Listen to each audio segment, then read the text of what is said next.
चलिए, अरे स्टूडेंट्स कैसे हैं आप सब लोग? आई हो आप सब बहुत अच्छे हैं, बहुत वर्क कर रहे हैं, सारी चीज़ों को अच्छे से देख रहे हैं, मैनेज कर रहे हैं।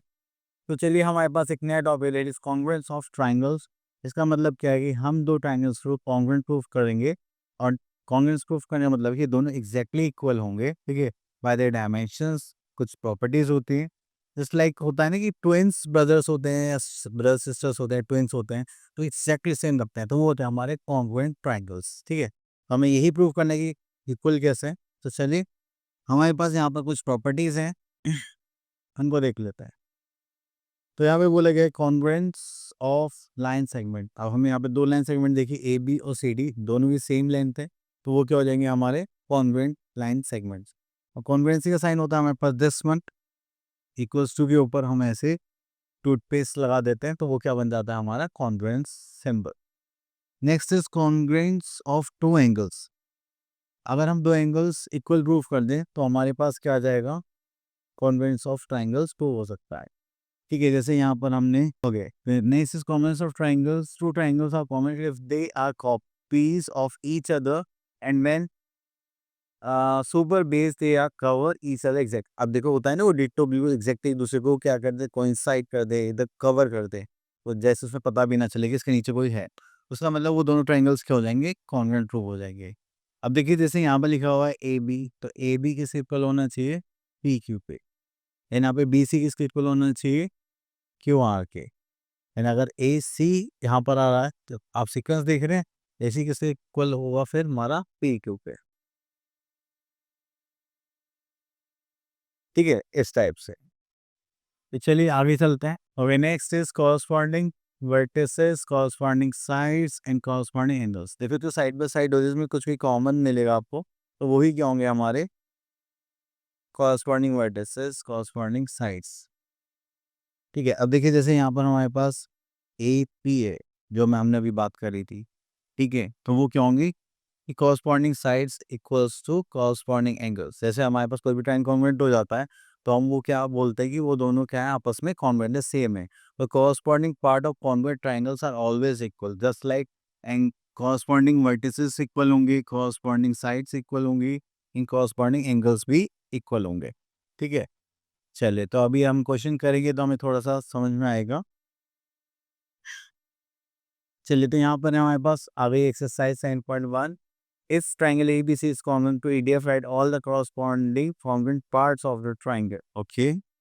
तो चलिए इसको ले लेते हैं हम यहाँ पर, just like this। चलिए तो यहाँ पर आता है if triangle ABC is common to triangle EFD। तो triangle ABC is congruent to triangle EFD, ठीक है। अब देखिए यहाँ पर जो है हमने अब पहले साइड्स ले लेते हैं, congruent sides, ठीक है। अब देखो ए बी इक्वल हो जाएगी हमारी E S, and B C equal हो जाएगी हमारी एफ डी। देन उसके बाद आ जाता है हमारे पास ए सी, जो कॉर्नर के दोनों पॉइंट्स हैं, तो किसके इक्वल हो जाएगा, ई डी के, ठीक है। देन इसी के साइड में हम ले लेते हैं यहाँ पर एंगल्स। तो चलिए यहाँ लिख लेते हैं हम कॉन्ग्रुएंट या फिर कॉरस्पॉन्डिंग एंगल्स भी बोल सकते हैं। चलिए इसको हम यहाँ पे लिख लेते हैं कॉरस्पॉन्डिंग एंगल्स।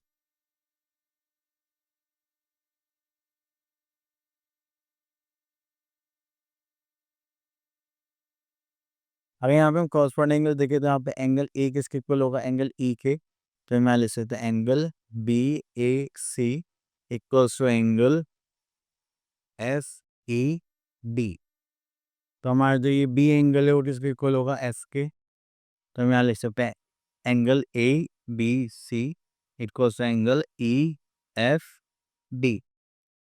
अगर हम यहाँ पे सी एंगल देखें तो यहाँ पे लिखेंगे हम angle A C B equals to angle E D S.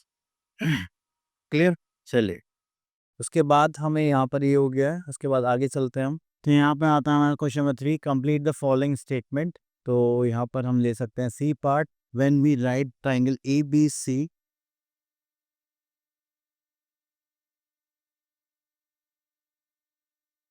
ठीक है, when we write triangle ABC is congruent to XYZ triangle, then XY किसके इक्वल होगा, XY साइड किसके इक्वल होगी, AB के।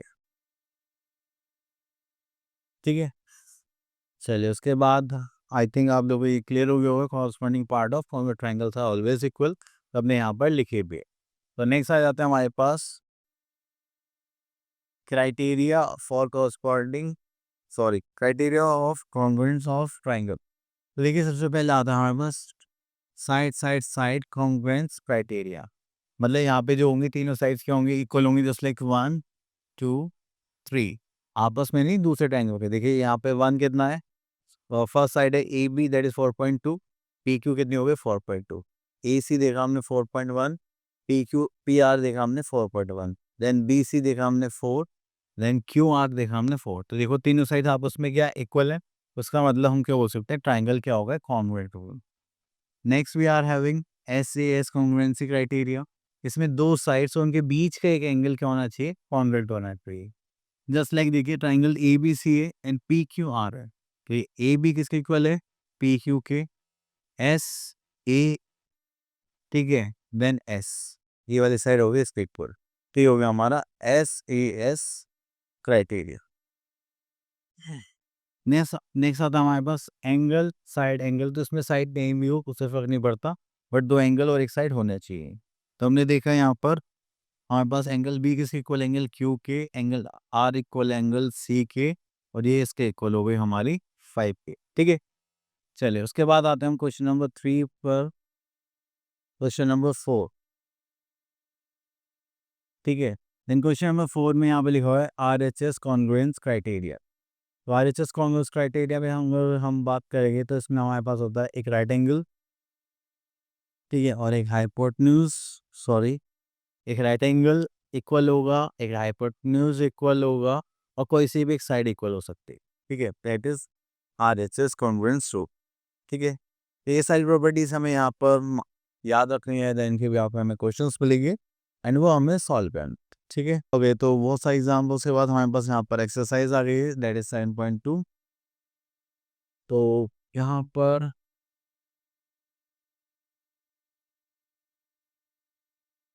हाँ क्वेश्चन देखते हैं। चलिए, तो यहाँ पर हमारे पास क्वेश्चन नंबर 1 में दो पार्ट्स हैं, A और B, तो हम B पार्ट को चूज करते हैं। ठीक है, अब यहाँ पे इन दोनों ट्राइंगल्स का हमें कॉन्ग्रुएंट प्रूफ करना है, तो चलिए देखते हैं। तो देखिए यहाँ पर हमारे पास दो ट्राइंगल्स है, एक ट्राइंगल है ABD, ठीक है, और दूसरा ट्राइंगल हो जाएगा हमारे पास यहाँ पर ACD। ठीक है, तो चलिए यहाँ पर हम दोनों ट्राइंगल्स लिख लेते हैं, in triangle ABD and triangle ACD। ठीक है, तो अगर हम यहाँ पर देखेंगे तो एंगल ये वाली साइड हमारी होगी इसके साइड, तो यहाँ पर हम बोल सकते हैं AB equals to AC equals to 4 centimetre. तो ये क्या हो गया, हमें गिवन है कि ये साइड इसके इक्वल है। देन उसके बाद हम देखेंगे तो BD किसके इक्वल है, CD के, तो हम यहाँ लिख सकते हैं BD equals to CD equals to 3 centimetre. ये भी हमें गिवन है।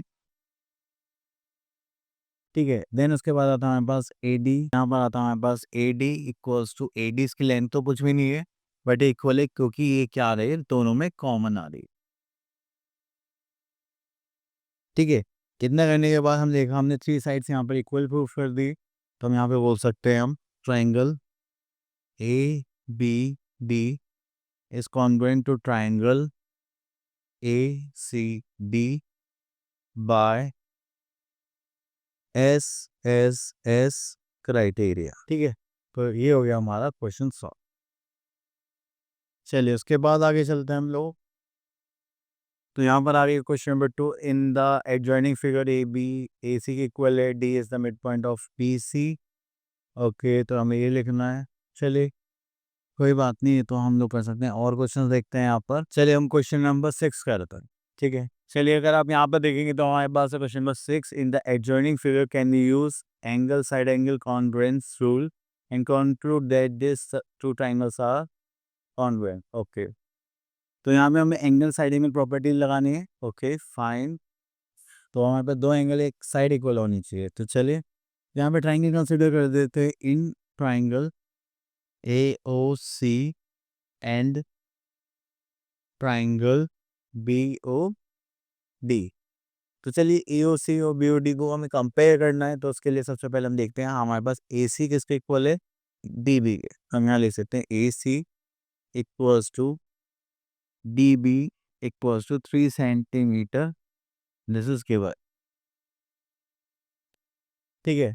देन उसके बाद आता है हमारे पास दूसरा कुछ आपको दिखाई दे रहा है. हाँ, ये एंगल, ये एंगल सी किसके इक्वल है, एंगल डी के. तो चलिए यहाँ से करते हैं हम angle A D O equals to angle B D O. ठीक है, इक्वल्स टू 70 डिग्री. तो ये भी हमें गिवन है. देन इसके बाद और कुछ थर्ड एक चीज़ और चाहिए हमें, एक एंगल और चाहिए. अब देखिए यहाँ पर तो एक एंगल है बट यहाँ पर नहीं है. तो ये दोनों क्या क्रॉस फॉर्म करती इसके इक्वल हो जाएगा. क्यों? क्योंकि ये क्या वर्टिकली अपोजिट एंगल्स हैं. हम यहाँ पे लिख सकते हैं angle A O D equals to angle B O D equals to 30 degree, क्योंकि ये क्या वर्टिकली अपोजिट एंगल्स. ठीक है. अब इनको करने के बाद हम यहाँ पर बोल सकते हैं कि triangle A O D is congruent to triangle B O D. अब देखो यहाँ पे ए ओ डी और बी ओ डी लिखा है बट ए सी किससे इक्वल है, डी बी के. तो ए के सामने क्या आना चाहिए, डी, और सी के सामने क्या आना चाहिए, सो यहाँ पे ये गलत लिख दिया हमने. हाँ, जब तो आंसर अजीब सा हो रहा है. एट इज यहाँ पर हो जाएगा एंगल ए सी ओ. ठीक है, और यहाँ पर हो जाएगा हमारे पास एंगल ए ओ सी. अब उसके बाद हम यहाँ पे लिखेंगे triangle A O C is congruent to triangle A O sorry B O D. अब ए के सामने क्या आना चाहिए, डी आना चाहिए, और सी के सामने क्या आना चाहिए. ओके, तो एंगल सी किसके इक्वल है, एंगल डी के. तो ये सही है. ठीक है, तो अब ये हो जाएगा. तो हम यहाँ पे ले सकते हैं it is congruent by A S root. चले, ठीक है. ओके, तो इसके बाद ये हो गए क्वेश्चन सारे. बाकी पार्ट्स आप लोग कर सकते हैं. ओके, तो यहाँ पर आ जाते हैं. तो यहाँ पर हमें एक क्वेश्चन गिवन है, तो इसको देख लेते हैं. Question number 11. चलिए यहाँ पे गिवन है triangle A B C is an isosceles triangle with A B equals to A C and A D is one of the altitude. A D हमारा क्या एल्टीट्यूड है. चलिए, तो state the 3 pairs of equal parts of triangle A D B and triangle A D C. So उसके बाद ये क्या हो जाएगा, कॉन्ग्रुएंट हो जाएगा. देन ये वो हमें बताना. तो पहले हमें इन दोनों ट्राइंगल्स को कॉन्ग्रुएंट को करना है. तो चलिए, तो फर्स्ट पार्ट में तो तीनों पार्ट्स ही इक्वल हो जाएंगी. तो यहाँ पर देखते हैं. सबसे पहले हमें यहाँ पर गिवन है ए बी इक्वल्स टू क्या हो जाएगा, ए सी. ठीक है, क्योंकि ये क्या आइसोसेलेस ट्राइंगल है. तो हम यहाँ बोल सकते हैं दिस इज आइसोसेलेस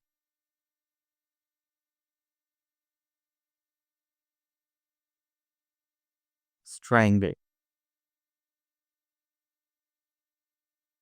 ठीक है, एक साइड हो गई.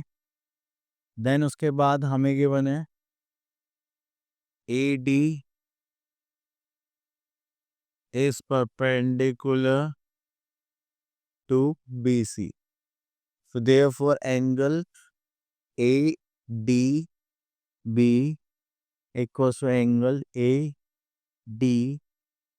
equals to 90 degree. ठीक है, और हम ये भी बोल सकते हैं angle B equals to angle C. तो एंगल B किसके इक्वल होगा, एंगल C के. क्यों? Angles opposite to equal sides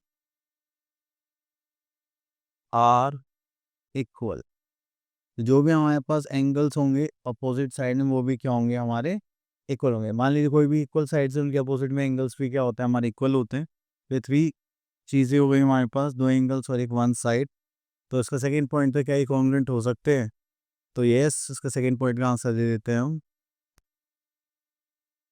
तो सेकंड पार्ट है इसमें triangle A D B is congruent to triangle A D C by A S A root.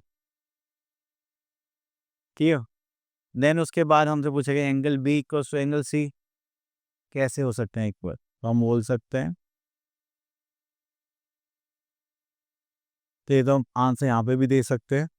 तो इसको हम यहाँ पे लिख देते हैं आंसर सी के तौर पर।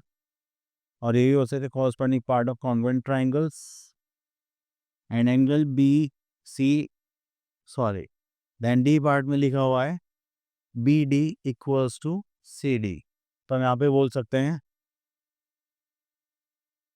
इसका रीजन होगा corresponding part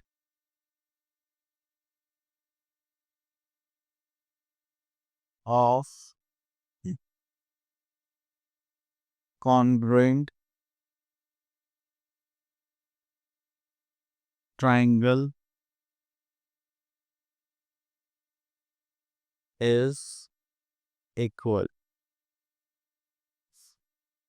Congruent part of corresponding part of congruent triangle is equal. ठीक है, चलिए तो इतना हमने कर दिया। तो ये टॉपिक हो गया फिनिश। आई होप आपको सारे टॉपिक्स क्लियर हो गए होंगे। अब मिलते हैं नेक्स्ट वीडियो में विद द न्यू टॉपिक। तब तक के लिए ऑल द बेस्ट।